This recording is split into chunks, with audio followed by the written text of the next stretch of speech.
जिधर बिहार करवट लेता है उधर सरकार बनती है। नीतीश कुमार के नेतृत्व में ही चुनाव लड़ा जाएगा, लेकिन तेजस्वी यादव कह रहे हैं कि नीतीश कुमार की सेहत खराब है, वो बिहार चलाने लायक नहीं है। 9वीं फेल नीतीश कुमार जी को सर्टिफिकेट देगा जो उसके बाप का साथ राजनीति किया है, वो क्या राजनीति सिखाएगा। देखिए, लालू जी का और तेजस्वी का सपना सपना ही रह जाएगा।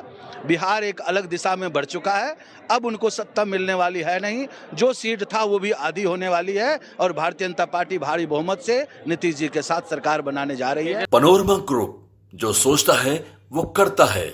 बिहार दिवस का कार्यक्रम का आयोजन हुआ। इसमें जो है पूर्वांचल के नेता और विधायक चंदन चौधरी है। चंदन चौधरी से बात करेंगे। चंदन चौधरी जी, क्या कहेंगे, आज कार्यक्रम हुआ जेपी नड्डा का? जेपी नड्डा जी बिहार दिवस पर अपना उद्बोधन रखने के लिए आए थे। हम लोग बिहार दिवस मना रहे हैं, पूरे देश में मनाया जा रहा है, चाहे वो मध्य प्रदेश हो, राजस्थान हो, जम्मू कश्मीर हो, सब जगह बिहार दिवस मनाया जा रहा है। और दिल्ली में विशेषकर इसलिए हर्षोल्लास से मनाया जा रहा है क्योंकि यहाँ की सत्ता बिहारियों की वजह से भारतीय जनता पार्टी को मिली है। केजरीवाल को भी बिहारियों की वजह से मिलता था और इस बार भारतीय जनता पार्टी को यदि सत्ता हासिल हुई है तो सिर्फ बिहारियों की वजह से हुई है। जिधर बिहार करवट लेता है उधर सरकार बनती है। तो हर्षोल्लास से हमारे बिहारी मना रहे हैं, इसमें किसी समाज को, किसी प्रांतवासियों को उतराज नहीं होना चाहिए। क्या मूल मंत्र दिया जेपी नड्डा ने? मूल मंत्र ये दिया गया कि जिस प्रकार से आपने यहाँ सत्ता पर मजबूती से काबिज किया है, उसी प्रकार से बिहार को आगे बढ़ाने के लिए भारतीय जनता पार्टी के सहयोग में आकर के इस बार नीतीश जी के नेतृत्व में भारी से भारी बहुमत से सरकार बनाइए और बिहार को एक नई दिशा देने की कोशिश की। बिहार दिवस आपने कहा कि देश के अलग अलग राज्यों में मनाया जा रहा है। इससे पहले विपक्षी पार्टियां कह रही है कि कभी नहीं मनाया जाता। जब चुनावी मौसम आया तो बिहारियों को जो है लुभाने के लिए, रिझाने के लिए भाजपा अलग अलग प्रदेशों में कार्यक्रम कर रही है। हर बार मनाया जाता था, मीडिया थोड़ा सा उसको नहीं दिखा पाती थी। इस बार मीडिया इसलिए दिखा रही है कि दिल्ली में बिहारियों की वजह से भाजपा को सत्ता मिली है।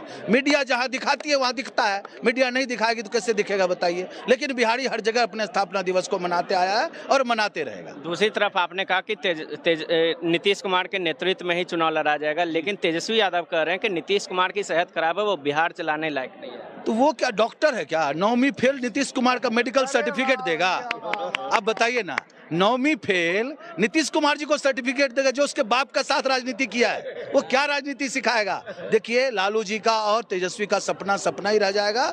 बिहार एक अलग दिशा में बढ़ चुका है, अब उनको सत्ता मिलने वाली है नहीं, जो सीट था वो भी आधी होने वाली है और भारतीय जनता पार्टी भारी बहुमत से नीतीश जी के साथ सरकार बनाने जा रही है। तेजस्वी यादव लगातार बिहार में जंगल राज को लेकर कह रहे हैं, वो बोल रहे हैं लगातार क्राइम हो रही है, घटनाएं हो रही है, लूट डकैती हो रहे हैं, अपहरण हो रहे हैं। लेकिन बिहार में आपने बोला था 2005 के पहले जंगल राज था, भाजपा वालों को वो बोल रहे हैं, और अब क्या मंगल राज है? देखिए, दुर्घटना कोई सरकार नहीं करती है, आपस में द्वेष भावना की वजह से दुर्घटना तो होती है, लेकिन बहुत सारा कंट्रोल हो चुका है। ये तो आम आदमी की वजह से थोड़ा सा झगड़ा लड़ाई हो जाता है, गोलियां चल जा रही है। इनके सत्ता में इतनी गोलियां चलती थी कि स्टेशन से यदि 2 कदम आगे बढ़ जाइएगा तो छीन करके गोली मार दिया जाता था।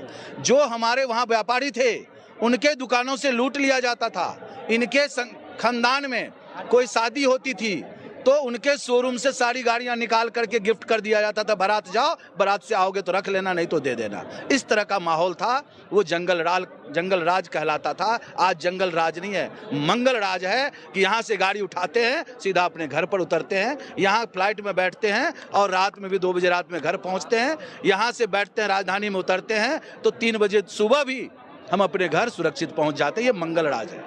आप बिहार प्रचार करने जाएंगे, आप यहाँ से विधायक ने दायित्व दिया तो जरूर निभाऊंगा और जहां पार्टी ड्यूटी लगाएगी वहां से जिता करके कैंडिडेट को लाऊंगा। चलिए, ये थे संगम बिहार से बीजेपी विधायक चंदन चौधरी, जिनका साफ कहना है कि जिस तरीके से दिल्ली में लगातार कार्यक्रम हो रहे हैं उससे साफ हो रहा है कि जो पूर्वांचल भाई बहन है उसे किस तरीके से बिहार के बारे में बताया जाए और कैसे जो है बिहार में जो लॉ एंड ऑर्डर की स्थिति है उसको लेकर जो है बिहारियों को बताया जाए, ताकि जो बिहार में अगली सरकार बनने वाले हैं नीतीश कुमार के नेतृत्व में वो सही से बन पाए। तब तक देखते रहिए न्यूज़ 8। धन्यवाद।